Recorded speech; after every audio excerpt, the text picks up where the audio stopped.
গতকাল উদয়পুর ছন্দন এলাকায় ভূপেন্দ্র চন্দ্র রক্ষিতের বাড়িতে ভাড়া থাকে কানাই শীল ও ওনার স্ত্রী রুমা কর্মকার শীল। মঙ্গলবার বিকেলে কানাই ও রুমা উদয়পুর বাজারে বের হয়ে জিনিসপত্র কেনাকাটা করার সন্ধ্যায় রুমা কর্মকার শীলের বাপের বাড়ি উদয়পুর এগ্রিকালচার চৌমুহনীতে যায় স্বামী ও স্ত্রী। রাতে বাড়িতে এসে দেখতে পায় ঘরের দরজার তালা ভাঙা। ঘরে প্রবেশ করে দেখতে পায় আলমারির জিনিসপত্র লণ্ডভণ্ড হয়ে আছে।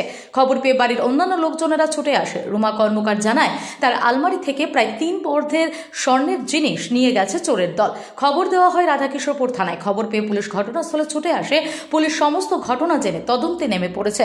রাত পর্যন্ত এই চুরির ঘটনার সঙ্গে যুক্তদের গ্রেফতার করতে না পারলেও পুলিশ তদন্ত চালিয়ে যাচ্ছে।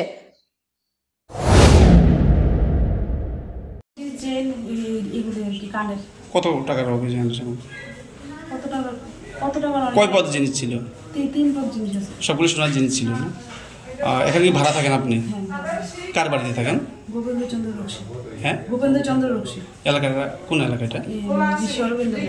সনগড়। আপনার হাজবেন্ড না? কানাইশি। আজকে ছিলেন না আপনি বাড়িতে? না, আমি জাস্ট 4:30 নাগাদ আমি টাউনে ছিলাম। আমার বাবার বাড়ি এগ্রিকালচার জমি এনেছি। আমি 7:30টার সময় আসি। কি দেখছেন আয়েশা?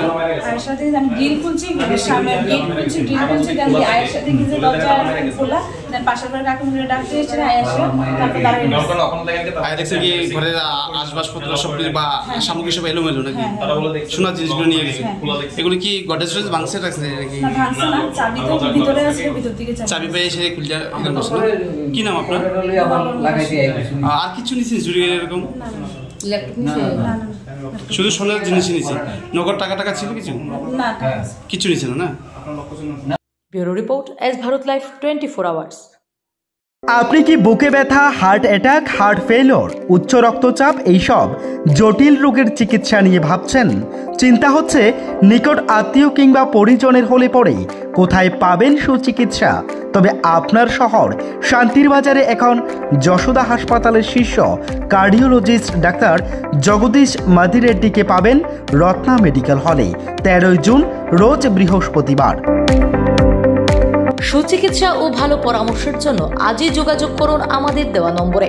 আমাদের যোগাযোগের নম্বর 8259811655 অথবা 8787443366 এই নম্বরে। ধন্যবাদ।